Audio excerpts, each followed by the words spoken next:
So if you follow video game news and haven't been living under a rock, you'll know that Sony announced the PlayStation 4 for the first time a couple days ago in New York City. So I wanted to get on here and talk a little bit about it, give a synopsis of what happened, as well as my personal thoughts on the situation. I didn't really expect to make one of these videos until E3 2013, but, you know, Sony actually was actually a surprising conference in a way, and I'll get to that in a few minutes. Andrew House comes out, the CEO, president of Sony Computer Entertainment, and talks about how, you know, he actually said a quote of, "The stakes are high this time." Yes, they are, Drew. Yes, they are. And he said something to the effect of, "This is the make or break time for Sony," which immediately tells me that Sony may actually have their head on straight this time. You know, last year at E3, they seemed to be really concerned about the same thing as Microsoft, really, about getting non-game stuff on the console. It seems like they're finally going back and making games a central focus of the console, you know, which is great news. So he talks about the integration and simplification of the platform, which these are buzzwords you'll hear throughout pretty much the entire conference. I have another quote here. "Ease of access, regardless of location, has been a top priority." So they really want to push the cloud technology onto multiple devices. You know, that was a big thing about this conference. And then he also goes on to say, basically, in not so many words, we're totally not giving up on the Vita, guys. You know, it's going to be the main companion to the PS4. You know, we're going to still support the Vita. The Vita's still, you know, a specific focus of us. We're totally not giving up on it, guys. We promise. Then, you know, after all the hubbub, you know, like how the I haven't watched one in its entirety, but like the Apple conferences where they talk about, yes, the iPod is such a success. We've sold 20 billion of them, and iPod has been great. And all through the iPad generation, we've sold all these, you know, basically milking what their company has accomplished in the past fiscal years or whatever. And then like 2 or 3 minutes into the conference, he finally drops the bomb. He goes, excuse me, whoa. He finally drops the bomb and goes, now we're going to talk about the future of the PlayStation platform, the PlayStation 4. And I was like, whoa. So that's when I started really paying attention. I have other quotes here. I just pick and chose like what came out, like really rang true with my ears the most during the conference. It says, "We're going to show you what the PS4 is capable of over the next couple of hours." And I have another quote, "Pushing the boundaries of play." So then Andrew introduces Mark Cerny, who's the engineer who worked on Marble Madness back in the day, worked with Sega on Sonic the Hedgehog, and then helped Sony with Crash Bandicoot, among other titles. So he comes out, I guess he's one of the system programmers now. And he came out talking about how he wanted to really up the ante when it comes to system architecture, and how system architecture has really been really basic for consoles since maybe the next to last generation, where you got the media, you put it in the console, and you just played it. And how this generation of consoles, the 360, the Wii, and the PS3, the Wii to a lesser extent, but they went away from single-purpose devices and actually connected to the internet, where you can get music, movies, you know, all sorts of digital content brought down to your system, so you don't have to use it for just games. You know, which I agree with. It's great that you can watch Netflix on a console, but don't make that your primary focus. Are you listening to me, Microsoft? Fucking better be, if you want me to buy your next console. Anyway. Oh.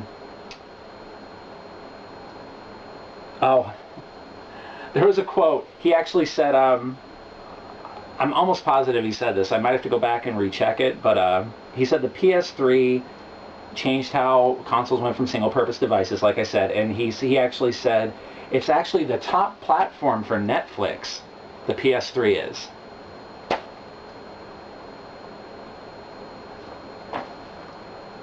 Pro tip, if your video game console is the top platform for Netflix, might have to push the marketing up for the video games a little bit. Just saying. top Yeah, and I said right after that, not what you want a console to be known for. You know, they're supposed to be... I'm pretty sure they play video games, don't they? I'm pretty sure. Might want to check. Might want to turn on your PS3 and see if it still plays games. I'm pretty sure it still plays games, so let's make that the focus. Let's focus on the games, okay? Jesus Christ, man. He goes on to talk about integration. Nothing comes between the player and the game. They set up this whole scenario, which I'll go on here in a minute, where cloud-based architecture is going to be placed in the console and really, really reduce the lag or the delay between the system and the game to nearly, you know, what's the word I'm looking for? Instantaneous time between the console and the player, which I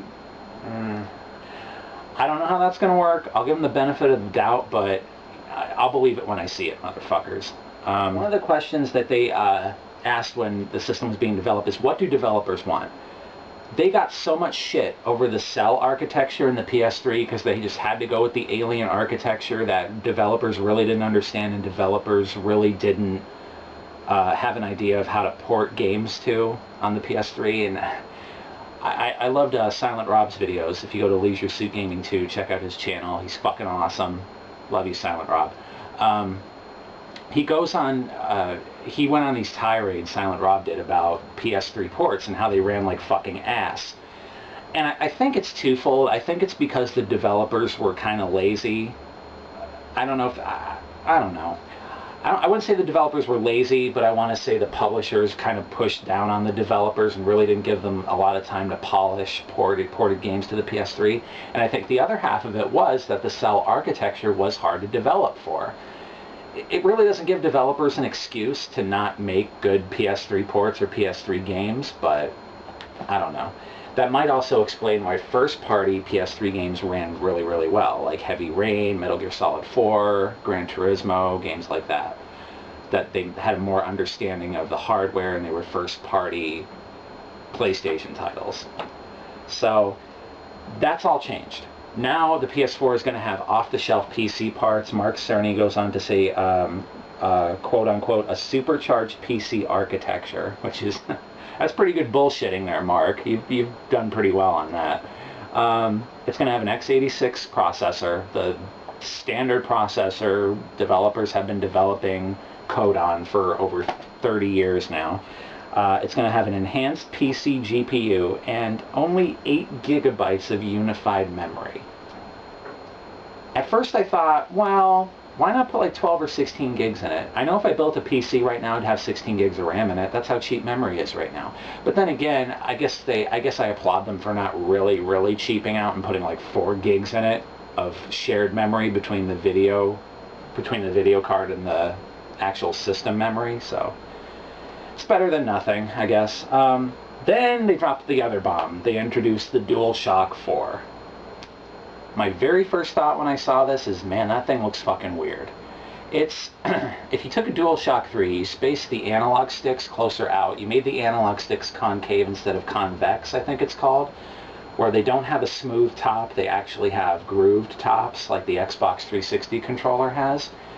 And they have a touchpad in the middle of the analog sticks, and they have 2 buttons on each side of the touchpad. One is a share button, which... I guess they go into detail and explain that you could share screenshots or short video clips of a game you're playing onto the social network that the PS4 is based on. And the other is an options button, which I guess brings up an options menu. I don't know. I don't think they went too much into depth of the options. The controller stands are longer this time, so you have a better grip on the controller. The buttons, as well as the directional pad, have a more tactile feel to them, according to Sony now, so it should be easier to control and you should get better feedback as you're playing games. The control pad, it looks like the buttons are a little grooved up, and it looks like they're just a little bit thicker than like the flat gray buttons that the PlayStation controller used to have. And it also has a light bar on the controller on the top of it, where Mark's excuse was so players can identify easily what, you know, who's player 2, who's player 3, something like that. And I'm like, well, weren't the red buttons on the top of the PS3 controller enough? That pretty much told me if the red button's colored on 3 on my controller, I'm pretty sure I'm player 3, you know what I mean? Like, I don't understand it. Then he goes on to talk about the controller's going to have a companion device. It's a stereo camera. Those were their exact words. It basically looks like a Kinect. So I hope they're not getting into this whole motion games Kinect thing. You know, fuck the Kinect, okay? My Kinect's sitting up there right now. You know the last time I used it? I don't know, because I can't even tell you, okay? We have company over once in a while, and we might start the Kinect, but that's usually what the Wii's for. If we want to play a quick, fun, laid-back multiplayer game, we break out the Wii. The Kinect, man, we've probably used it. I've had it almost a year. I've probably used it a total of maybe, I don't know, 4 or 5 hours. But anyway, back to Sony. Oh, and then they show an Unreal Engine 4 demo. Okay, it runs. It didn't crash or blue screen at least. I mean, I hope your platform can run an Unreal Engine 4 demo in 2013. That really doesn't impress me. Then right after that, they showed a Havoc physics engine test with a bunch of blue balls dropping on the ground. I guess that's to say, like, hey, you know, our graphics chip isn't a complete piece of shit. We can actually use decent graphics on it, but we'll see. It all comes down to when the software comes out. How does the software look? How does the software run? Is the software fun? If it is, I might buy your console. That's it. Moving on. The CPU and GPU are on the same die. No surprise there. Video card's going to have GDDR5 memory, which is found on common video cards nowadays if you're going to get a high-end video card for your PC. Then he shows a new game he's directing right now. It's called Knack, which is it looks like a little robot morphs into different things. Like, I guess he sucks things in and he can turn into a bigger version of himself, like a golem, and fight enemies and stuff like that. It seems like it's like a whimsical Jack and Daxter, Ratchet and Clank kind of game. So it looks all right. I mean, we'll see. We'll see when it comes out how it plays. Like I said, you know, demos don't really do anything for me because demos are usually like an early code of the game and they can change drastically by the time the game comes out. That's why I really don't trust previews or demos or even reviews. I have to play the games for myself. Hence why I'm doing my Mantra series of videos. But anyway, then he shows off the UI. And they go on to talk about 5 different buzzwords. Simple, immediate, social, integration, personalization. That's pretty much what they're driving home in a nutshell. It's going to be simple, access to everything's going to be immediate, you're going to have a huge social environment, you're going to be integrated wherever you go, where you don't play a game and then leave the house and then go to your boring 9-to-5 work job. You can actually, on your way there, if you're riding the bus or whatever, you can still play your game. Like, you're always integrated into the game world somehow, which, I don't know. I like to take a break from the world once in a while. The video game world, that is. Well, both worlds. Anyway. And personalization. It goes on to talk about how the more you play the PS4, the more you're in the PlayStation. Oh, man. The more you're in, the more you're in the PlayStation Network, the more it's going to personalize things for you. It's going to make game recommendations based on the games you've been playing and enjoying. You know, it's going to kind of give you your unique footprint on things, and it's kind of what Xbox Live has been doing for the past, I don't know, 2 or 3 years. It kind of personalizes things for you and shows you ads you might be interested in. At least that's the vibe I get when I turn on my 360. But moving on, there's claims that it's a powerful system, but it's going to keep the software simple. Customer hardware that shortens the interaction between gamer and the system. I already talked about that. There's a power button that'll send the system into a low power sleep state, and this is another gimmick they're driving home with the immediate access to the system and all the software on it. Doesn't really shut off, it just kind of goes into a sleep mode, I guess. So you can just, you hit the power button, bam, it's back on in like 1 or 2 seconds. Social play is very important. Downloadable games will play as they're downloading. That's been kind of rocky in the past. I'll believe it when I see it. Then they show off the UI. I put Sayonara XMB Hello And I'm like, are those tiles? They look just like the Windows 8 tiles. And they look just like the tiles on the 360, which is the Metro interface that both the Xbox and Windows 8 use now. They look just like tiles. You know, like, can no one come up with anything original anymore? It's like the past couple of years, it's like, ever since the Wii came out, it's been really rampant, to me at least, where companies don't come up with anything original anymore. They just copy off of what everyone else is doing. Like, oh, you know, Sony and Microsoft looked at Nintendo's what they're doing with the Wii with the motion controller. Oh, let's make motion controllers now. You know, now they're ripping off the Xbox 360 interface, and then pretty soon they're going to rip off Nintendo. I'll get to that in a minute. Browse your friends' streaming gameplay. That might be useful for if I decide to do gameplay, but or anyone on YouTube rather. Seamless network integration similar to Wii U's network. That's it. It's going to have, like, how Nintendo advertised with the Wii U, how you can draw pictures and send the pictures to your friends while they're playing a game or whatever. It's going to have that kind of integrated network to it, where you can message your friends as you're playing games and stuff like that. And also, I'm going to go into the thing that they drove home with remote play. How you're playing a game on your TV, someone wants the TV, and you have like your PlayStation Vita there.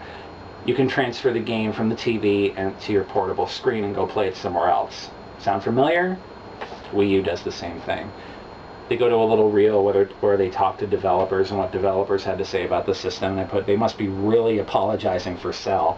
And I put, sorry guys, we fucked up. Here's hardware you can develop on all night long, honest. I mean, they really, like, basically they could have solved this conference in like 2 minutes, talking about simple integration and talking about how, you know, the PS4 does not have Cell in it, guys. Please, honest, don't hurt us, you know. So then David Perry gets introduced. He's the Gaikai CEO. News has been going around for more than the past few months, I think, that Sony bought out Gaikai, which is a cloud-based gaming company. There were rumors about how this was going to allow, since the PS4 can't play PS3 games digital or retail natively, they're going to talk about how they can do backwards compatibility with cloud-based emulation and cloud-based gaming. So he goes on to talk about that. Another neat thing he talked about, you're going to go onto the marketplace, see a game, and you can try it out before you buy it. You just press X, the game starts downloading, and you can start playing, since before I said you can play games that are downloading. He goes on to quote, try it for free, share it if you like it, and buy what you love. Exactly. That was pretty cool. That's someone that has their head on straight. How well is it actually going to work? I don't know. But that's the right idea. I've always agreed with that. You know, I never go in blind, buy a game for $60. Never. Because, you know, 8 out of 10 times nowadays, if you buy a game for $60, it's going to suck, or it's at least not going to meet expectations. So I always have to know what I'm getting into, because if a game blows for $60, you're not getting that $60 back. Facebook and Ustream integration. Built-in remote play capabilities into the PS4 can transfer the game from the TV to the PS Vita, similar to what the Wii U does. I mentioned that before. There's another quote, PS Vita is the ultimate companion device for the PS4. So, congratulations to the 20 of you out there who have a PlayStation Vita. It's not completely dead yet. Gaikai's really driving home that cloud-based gaming is going to be immediate and lag-free. Then he goes on to, imagine having the ability to play the old games you love from any device, anywhere. And I said, you mean like the emulators I've been using for years? Computers have emulators. Laptops have emulators. I think, I know the iPhone has emulators, but I think you have to unlock the phone, or jailbreak the phone, whatever. I think Android phones natively have emulators you can download. I don't even think you have to do anything to the phone to download those, but yeah, I can play all my old games on pretty much any device I want. But thanks, David. Then Michael Denny comes out to talk about the whole game showcase. And then Herman Hulst comes out, I believe the co-founder of Guerrilla Games. Surprise, a new Killzone's coming out. Then they showed a demo reel of Killzone Shadowfall. It looks like every other first-person shooter ever. You know, like I said, I'll give it a try if I get around to it, but my first impression of it is like, okay, I've played this game like 30 times before. Even the graphics didn't look all that great. Like, I guess if you're a Killzone fan, it's cool, but I didn't really... and then Billy Corgan comes out, or this guy that just looks like Billy Corgan, and talks about how he was beat down by police in 1999 at a protest, and goes on to talk about freedom and security. So then Moby goes on to he goes on to talk about a concept of a few individuals having undetected power, and that leads to Sucker Punch's latest game exclusive for the PS4, infamous Second Son. Oh boy, more fucking sequels.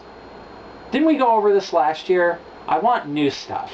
I don't want sequels. I don't want prequels. I don't want side stories. I don't want spin-offs. I want new games, okay? This is why the game... You know, I read an article before about how video game console sales were going down and software sales were going down. About... It didn't really count the digital games, but definitely the physical games, and I know why. It's because the new consoles are on the way, and it's because really most games are pretty much the same. New stuff. We want new stuff. And good new stuff, not shitty new stuff, not rush new stuff. Another racing game shown by Evolution Studios called Drive Club. This is actually pretty neat. It's all about team-based gaming, or team-based gaming. Well, technically it is. Team-based racing is what I meant to say. It's how you can go and join clubs from all around the world. 24/7 access they're promising, where, you know, the cars are really detailed, but it wasn't just about pretty tracks, pretty graphics, and great-looking cars. It's about, you know, playing... Oh, man. That subway's not sitting well with me. Oh, so much gas here. I'm sorry. Goes on to talk about the most important aspect of Drive Club is, well, for one, I shouldn't be talking about Drive Club. That should be rule number one. Lame jokes aside, it's about racing in a pack and being in a team and in a league and making challenges to other leagues and stuff like that. So the concept looks pretty cool, and the graphics didn't look actually that bad.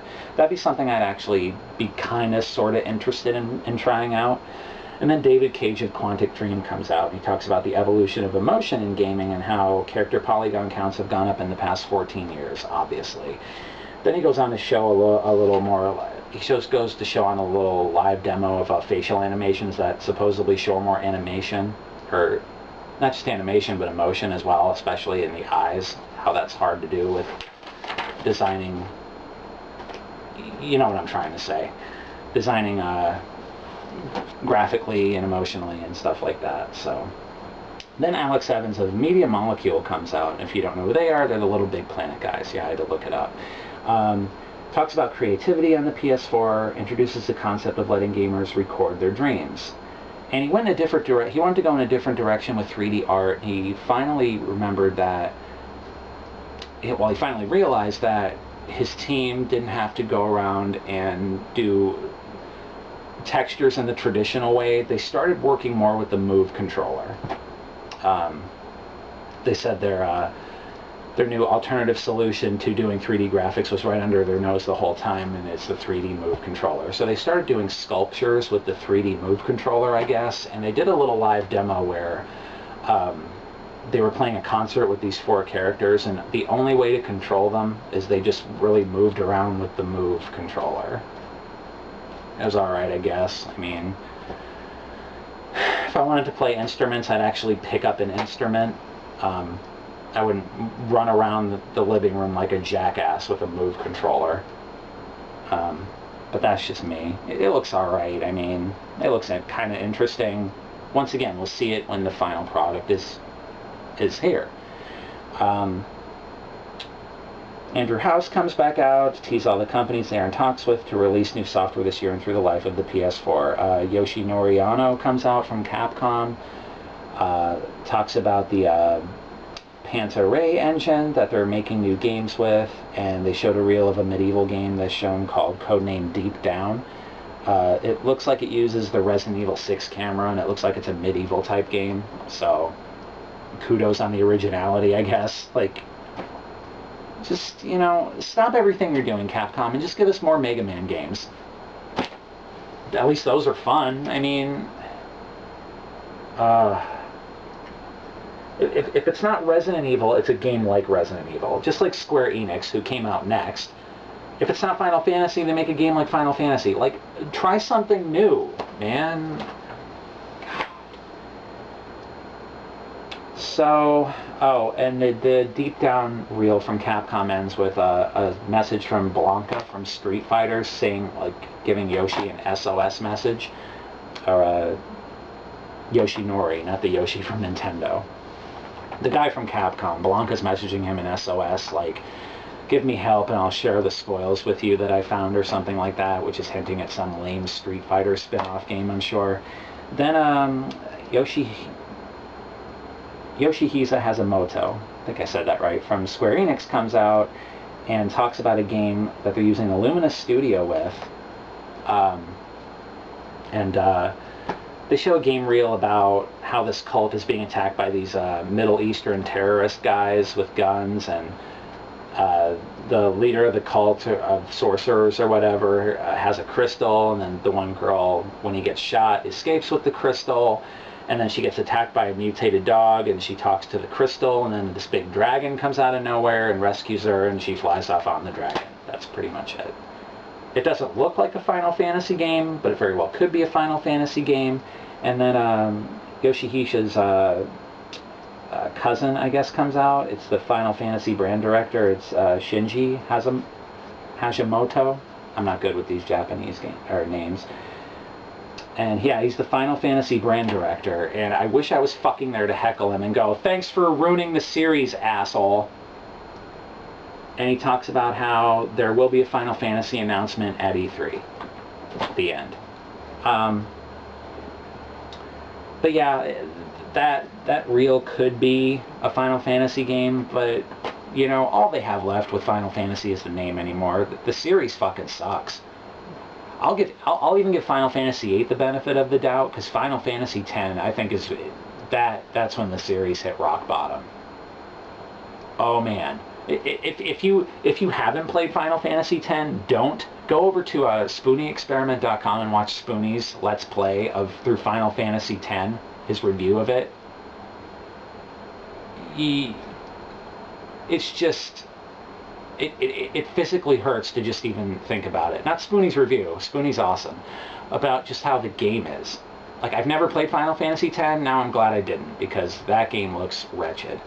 Oh my god. Final Fantasy's dead. I know they're going to milk the name for all it's worth, but if they don't start doing something new, or they don't start going back to the original Final Fantasy formula that made the series good, this time Square will really go out of business. Then Andrew Wood comes back out, introduces the Ubisoft president, Yves Guillemot, and this is my personal highlight of this conference, and it was my highlight of E3 last year. More Watch Dogs footage. This game looks fucking sweet. I can't wait to play it. I hope it lives up to all the potential that Ubisoft is really trying to drive home and sell to us here. But it shows more footage of your character checking out people's phones, getting the information off of their phones, coming up to a man and a woman sort of in a back alley setting, and the man's threatening the woman because the woman's gonna run to the cops for something he did, and you could see on your character's phone that it's a threat that's about to happen, and you finally the man pulls the knife on the woman, you interrupt him, and you chase down the guy, you know, chase him into another alley, beat the hell out of him with some, you know, electric baton or something like that, and you subdue him, and the cops show up, and you manage to escape. But this game looks really, really awesome. I love the hacker vibe of it. I love just the way it's presented. You know, it's different. it has a whole different feel to it. There are slight shades of Assassin's Creed there, so I hope they don't milk the whole, you know, they just make like the hacker thing like a gimmick, and it's really kind of like Assassin's Creed. It doesn't look that way, but you know, I'm a cynical bastard nowadays. So, oh god. And then Blizzard comes out. Guy from Blizzard comes out, I don't know his name, I don't fucking care. He comes out and says that Sony and Blizzard are in a strategic partnership, and then they're going to take over the world. Ha ha ha, very funny. I guess the WoW well, the World of Warcraft well, is running dry finally for Blizzard, so they have to get their money elsewhere. And he announces that Diablo III is coming to the PS3 and the PS4. Really? Diablo on a console? I know it's been done before. I know the PlayStation 1 had a pretty unmemorable port. I know that. I can't remember much of it. But okay, if you're gonna play, if you want to play Diablo, if you're a fan of Diablo and a fan of Blizzard enough, you've already played Diablo on the PC, all 3 games. Diablo 3's been out for what, like a year or 2 now? You've already played it if you really wanted to play it. Why would you play it on a console with dumbed-down graphics? You know it's going to have dumbed-down graphics. And he said the biggest selling point of it is it's going to have co-op. Ooh. You know what else has co-op? The PC version of Diablo 3. 4-player co-op. Over the internet. Just... yeah, I put here... Diablo 3 on PS3 and PS4. Yawn. Diablo 3 has never been easier to play. Translation. We really want some of that sweet console money since the WoW well is running dry, so here's some dumbed-down controls. That's what it's going to be. You want to play a definitive Diablo game, you're going to play it on a PC. Not a console. Like, well, what's next? Why not remake Warcraft 3 or Warcraft 2 and put that on a console? Because that's going to control so well, right? Come on. It's a blatant cash grab. That's all it's going to be. And then Activision comes out. And my first thought is like, okay, when's the next Call of Duty game coming out? You know, fuck Call of Duty. I'm so done with Call of Duty. I sold my copy of Black Ops 2 because I'm just tired of the bullshit. You know, the matchmaking blows. The perks are broken. I just don't want to deal with it anymore. I'm actually playing, I've been playing Battlefield 3 on the 360 a lot, and it's pretty fun. It's frustrating at times. I'm not going to sit here and say Battlefield 3 is perfect, because it's not, but it's way fucking better than Call of Duty is. I'll tell you that right now. It even does domination and gun game pretty much better than Call of Duty's done. So, fuck Call of Duty. I'm done with Call of Duty. Activision can take Call of Duty and they can shove it up their fucking ass. Because it's the same game every fucking year with the same problems every fucking year. I gave Treyarch a second chance and they fucked it up. Because pretty much all Black Ops 2 is, it's Modern Warfare 3 with a new coat of paint. That's all it is. I bought the Hardened Edition. I gave it a fair chance. I played that game for at least a month and a half and I was miserable most of the time playing it. Even when I was playing it with friends. It was Modern Warfare 3 all over again. So, before the DLC first dropped, I put it on eBay and I got 80% of my money back. I'm done. Fuck Call of Duty. You know, you guys want to put on your fucking big boy pants and you want to play a real multiplayer shooter? Let me know. Call of Duty. Oh, that's what they fucking announced. This is hilarious to me. Bungie. Bungie is a partner with, obviously they're merged with Activision. No, they're not merged with Activision. I'm thinking of Blizzard. Sorry, I'm still in the Blizzard train of thought. They're working with Activision and they're working with Sony now to release a PS4 and PS3 exclusive game called Destiny.